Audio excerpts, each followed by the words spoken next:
Great. Can you hear us, Marty and Fausto? We can hear you. We can see you. Everybody looks beautiful. Wonderful. Thank you so much. That's the most important thing, Marty. Thanks. Yes. Welcome to Albert Einstein. This is our hybrid room, actually situated in the OR. And of course, my pleasure to introduce Fábio Brito, Marco Perin. And we have also Breno Almeida and Adriano. This is the team from Albert Einstein. Pleasure to have Lars today from Norway. He has a great experience in TAVR, and he's here to help and make some additional comments, Marty. We work very closely with our friends, anesthesiologist, Diego.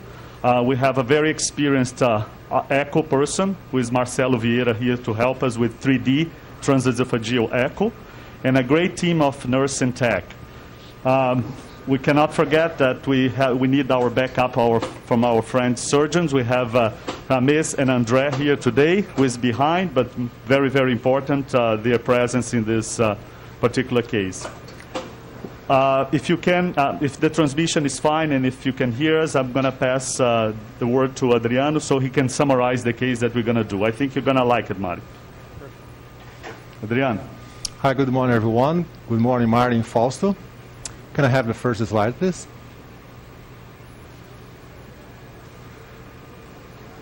Great friend of ours. He helps us with the live cases at TCT, and he worked in our labs. 82-year-old male patient with New York Heart Association Class 3 who has COPD, prior CABG 1999. He has mild Parkinson's disease, frailty, and the risk of mortality by STS is 12.9%. And by Euroscore 2 is 90. Do Adriano aí, por favor. Next slide. The coronary angiography, you can see that the RCA is blocked, the LED is blocked, there is a left main disease. Next. 2 SVG and Lima patent. Next.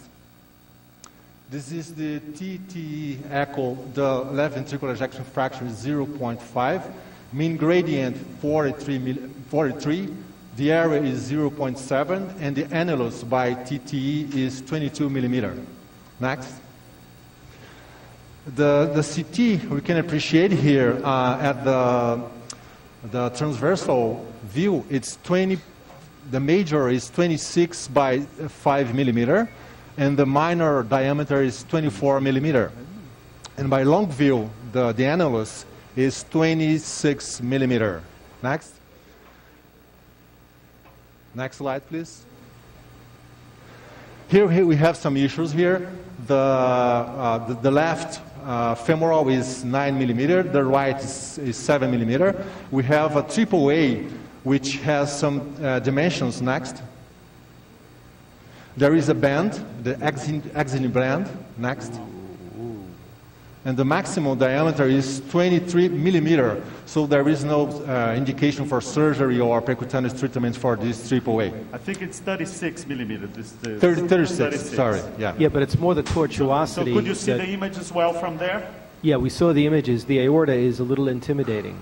It's very interesting aorta. I know. Yeah. And the annulus measurement, again, the major and minor axis by CT was what of the annulus? You said 26?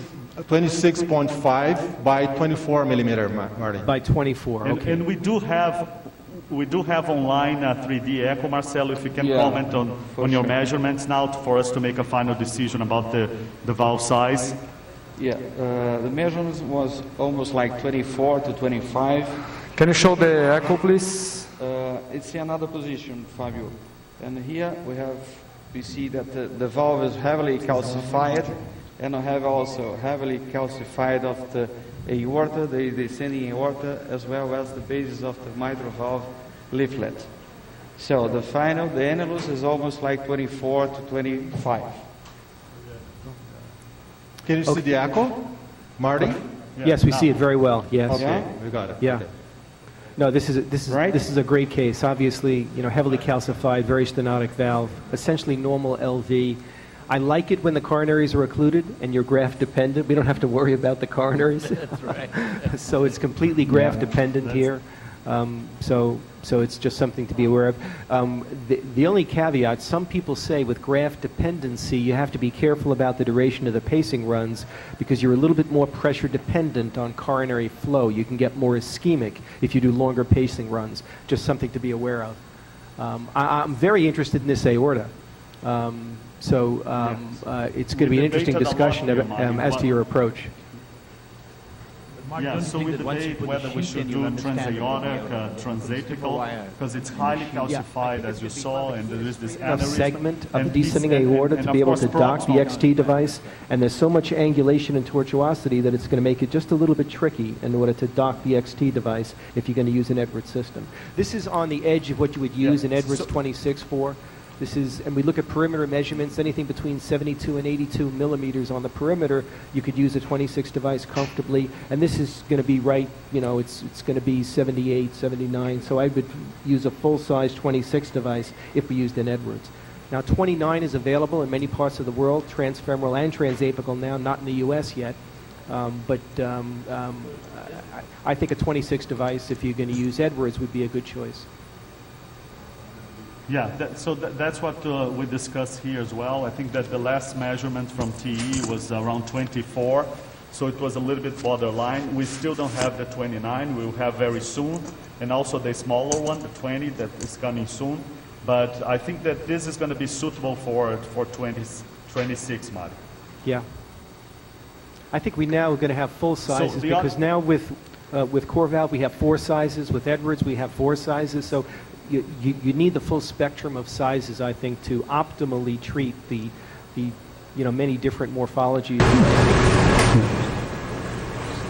So let's discuss a little bit the access. If you can project, please, the aneurysm, the CT with the iliac and the aneurysm, because that was a great point for discussion here.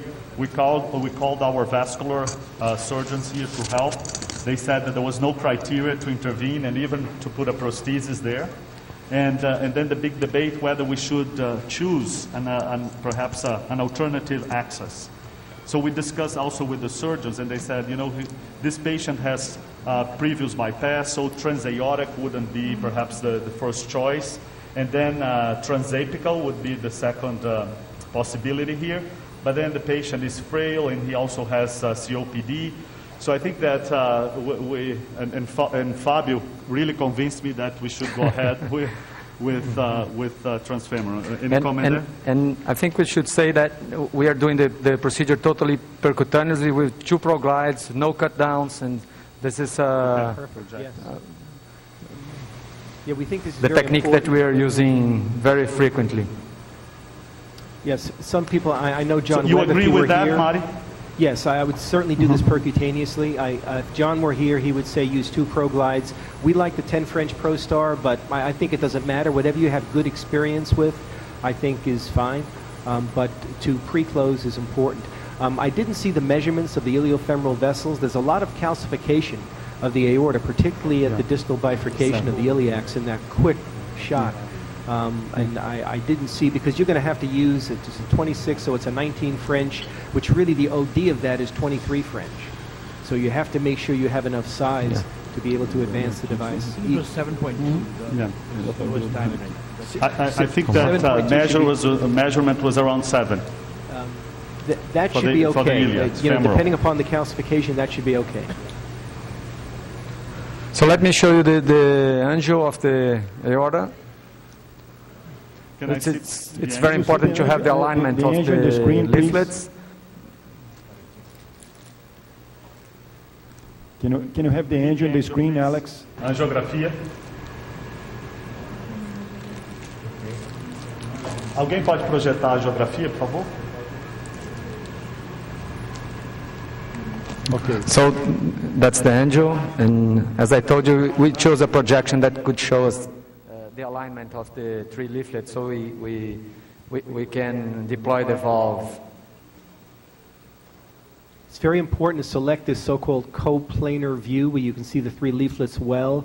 We now, in most of the transfemoral cases, do Dyna-CT right on the table, which makes it very easy, but people use a Pion system or they just use repetitive aortograms to be able to make this determination.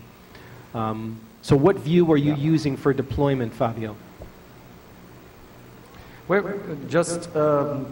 We're using regular angio. We check with our CT colleagues before the procedure to see the projection for the correct alignment of the valve. And we did just a single shot here with this angiogram, and we liked it. Lars is also here. He suggested this projection is a little bit LAO and a little bit caudal. And I think we have here kind of almost a perfect alignment of the three leaflets. So we thought it was okay for working this projection. We always try to save contrast in these patients, so we usually use 50% contrast. They're burying the pigtail catheter in the non-coronary cusp to see the cusp morphology well, and this LAO caudal view is almost perfect. We think the best starting view is LAO caudal in most patients, although John sometimes likes AP caudal. Occasionally LAO cranial can be a better view, but this looks perfect. So let's start working. We have the balloon already here, if you can see. Maybe it's important to say that the sheet passed through the aneurysm, and it's... Let me show that. Can I have my picture? The tip of the sheet is... Can you see the angel on the screen, please? Yes. It's important. Way above the aneurysm, so we can work easily on the... You see the marker there of the sheet, so it's... It's a little bit hard to see. If we could see the angio full screen, we could see it better. Podia aumentar a angiografia na tela, por favor? Está pequena. Esquece a picture-in-picture agora, vamos deixar só isso. Angiografia So sempre. you can see the sheath is basically just below the level of the diaphragm, so this is way above the aneurysm, which is very nice. So I think that's important. If the sheath ends near where the aneurysm or tortuosity is, you have to be very careful as the device exits the sheath, but this looks fine. Consegue empurrar o fio? Mari, just a few comments. Entra com o balão, depois a gente empurra com o balão. Yes. In Argentina, we only have core valve. So in this case, I think it's a very interesting case because we have many teaching points. First, it's a heavily calcified aortoiliac access. So in this case, we would consider the subclavian, but this is a CABG patient, so I would have chosen